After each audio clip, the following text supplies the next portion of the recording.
जगन्नाथ और रघुदास। भगवान जगन्नाथ का कटहल चोरी प्रसंग। एक बार रात के समय जगन्नाथ अपने भक्त रघुदास जी के पास आते हैं, जो जगन्नाथपुरी में ही रहते हैं, और कहते हैं, रघु चलो आज हम राजा के बागीचे से कटहल चुराते हैं, या फिर हम दोनों मिलकर उसका पान करेंगे। जगन्नाथ जी की बात करके रघु ने कहा, लेकिन आपको कटहल चुराना क्यों है?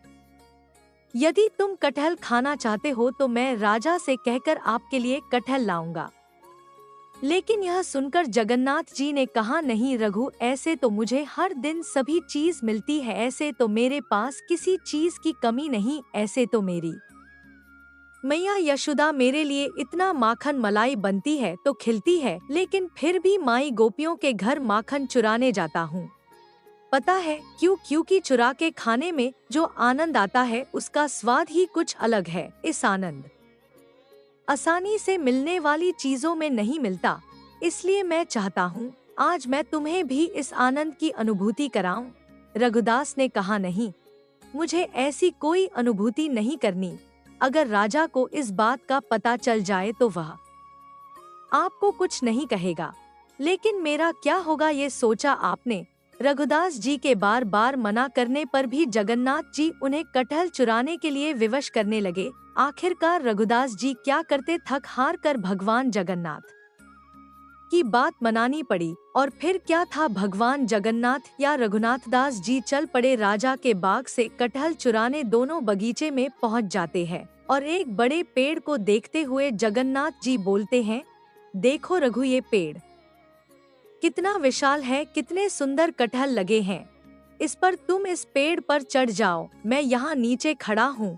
तुम ऊपर से कोई अच्छा वाला फल टूटकर नीचे फेंक देना और नीचे से मुझे पकड़ लूंगा, या फिर तुम नीचे आ जाना धीरे से, फिर हम यहाँ से भाग जाएंगे। अब रघुदास जी इसमें क्या बोलते, भगवान तो पहले से ही इन सब कामों में प्रवीण है। माखन चुराना हो, कटहल चुराना हो, या अपने भक्तों का मन उनसे अच्छा कौन जानता है। फिर क्या था, रघुदास जी कह गए कटहल के पेड़ पर। उन्हें एक अच्छा बड़ा सा एक कटहल तोड़ लिया और नीचे आवाज लगाई, जगन्नाथ, क्या आप तैयार हो? मैं फल नीचे फेंक रहा हूँ, उसे पकड़ लेना। जगन्नाथ जी ने कहा, हाँ हाँ, मैं यहीं पर हूँ, तुम फेंको, उसे पकड़ लूंगा। ये सुनकर रघुदास ने तो फल नीचे फेंक दिया, लेकिन जैसे ही रघु ने फल फेंका, लेकिन वहाँ भगवान जगन्नाथ तो थे ही नहीं, और फल जमीन पर जा गिरा और दो हिस्सों में टूट गया। जब राजा के सिपाहियों ने ये आवाज सुनी तो उन्हें पता चल गया कि जरूर कोई कटहल चुराने आया है। वे सब दौड़ते हुए वहां आ गए। सिपाहियों को ये देख बहुत हैरानी हुई। उन्होंने देखा एक बड़ा फल नीचे गिरा पड़ा है और रघु जी के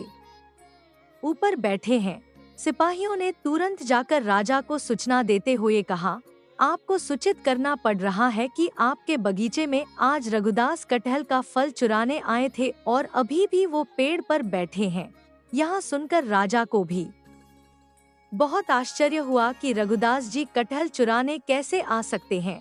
ऐसा सोचते हुए राजा तुरंत वहाँ पहुँच गए। जब राजा ने जाकर देखा तो रघु जी अभी भी पेड़ पर ही बैठे थे। राजा ने रघुदास जी को नीचे आने के लिए कहा। फिर राजा ने उनसे पूछा कि मेरे प्रिय गुरु भक्त रघुदास जी, अगर आपको कटहल खाने की इच्छा थी, अपने इतनी रात को मेरे बगीचे में आने का कष्ट क्यों किया? अगर आप कहते तो मैं ये फल आपकी कुड़िया में भेजवा देता।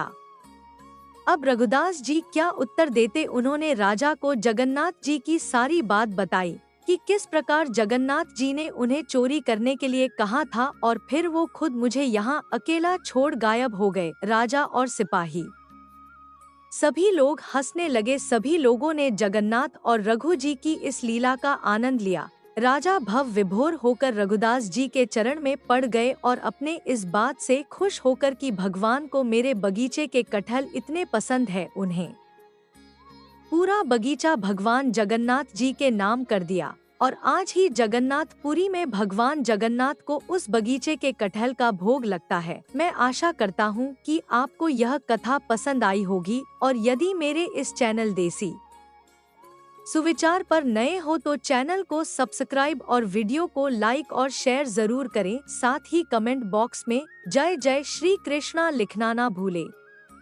धन्यवाद।